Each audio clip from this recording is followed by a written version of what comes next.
It's been nearly 4 years since Battlefield 1 released for the public. I can't believe that such a large amount of time has passed since that hype train arrived at the final station, some being extremely happy with the end product, and others like me having mixed opinions on it. Today I wanted to do something different, and that is a throwback moment. Let's remember World War I.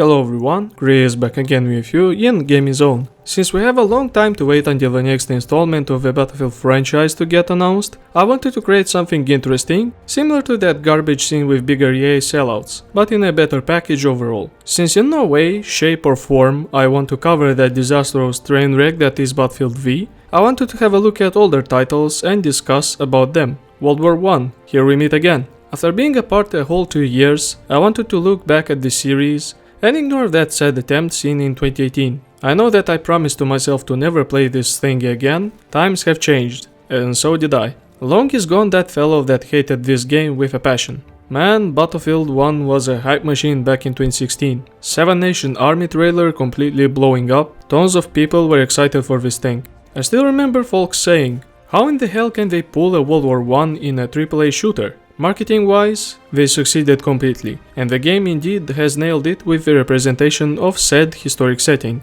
To this day I remember those feelings I had when first trying the campaign, the gritty dark style, the story, locations that screamed first big conflict. Just by looking at it, you knew it was World War I. This is one big reason I still remained in Battlefield, since it felt different and interesting to find yourself in a setting like this. Gameplay-wise though, this title is absolute garbage. While the premium content mitigated some of the problems related to lacking content, and trust me, if you get only the base game, you are enjoying just half of the experience that it has to offer. The biggest problem of Battlefield 1 is loss of competitive shooting seen in previous entries, and relies on random deviation along with low recoil weaponry. You can be literally aiming down sights on an enemy's head, but firing the finishing blow upon him becomes a guess game.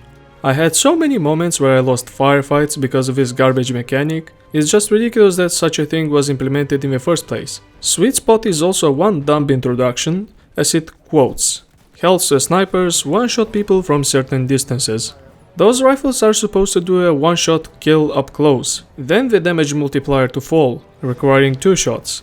Not only that, some maps were horrendous, and that is said softly. Galicia is a perfect example on what developers shouldn't think of when creating a level. A big field with some scattered to create cover? Hell yes mate, throw that as a final version to release on retail build. Well, that's enough of my critiques. While the game had negative parts, for sure you can't forget about the locations, the weapons, and some vehicles for this setting.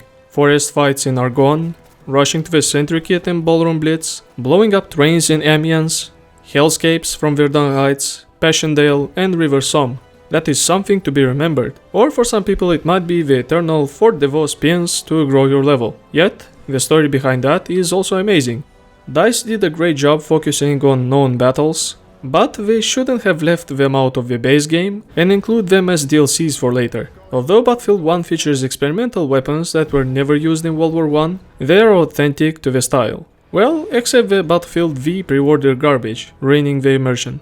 Not only it was a success, it actually improved a lot when it comes to the series. Battlefield 4's evolution was upped a notch with the introductions of behemoths, although this type of stuff should have been introduced with Final Stand DLC there. That is a story for another retrospective video. Now instead of specific buildings having such events, there are huge vehicles like Airship, Dreadnought, Massive Tank, and of course the High Train. These can change the turn of battle, literally. At the release, everyone was scared less when up close to the train, and let's not forget the folk which did an epic getaway, running like crazy on the airship. The biggest change of them all is produced by the Zeppelin, that thingy literally covering a huge portion of a map if destroyed. A perfect example being Giant's Shadow map, literally happening inside of an airship wreck. Dynamic weather also did its part, maps switching from sunny to rain, from normal to dusk, and so on. This is real improvement that granted the game success, and a huge part of the marketing were these giant drivable vehicles.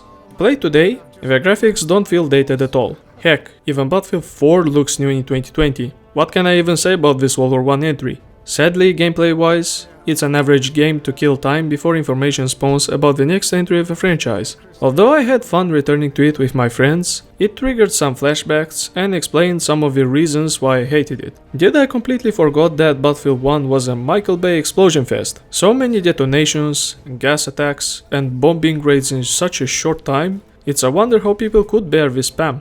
The game, however, created memorable experiences for me, even if some of the moments have a sour taste. Looking back at World War I, then switching to that travesty from 2018, is just horrible. I have no idea what happened to DICE during that period. From a gritty deep dive into a historic setting, to copy-paste puke-colored steampunk. If you had the names hidden from the covers, most of the people will tell you these games belong to different franchises. And I can't argue with that. Battlefield V is an absolute disgrace when compared to Battlefield 1, tarnishing the reputation of DICE really bad. I didn't lose any hope for the next entry, since it's long gone after the announcement of a garbage from 2018. World War I was a hype train, and World War II was a train wreck. Just look at this irony. However, I'm still interested in the future of Battlefield franchise, since DICE took a whole year off to work on the 2021 entry. Honestly, those folks can literally take the style of Battlefield 1 and merge it with the gunplay seen in Battlefield V. With that, you have an ideal product that community will enjoy. It's sadly the studio's fault for trying to reinvent the wheel with every patch for the titles, a perfect example being World War II's Garbo, pre-alpha being closer to Refractor games, while beta version was a complete opposite.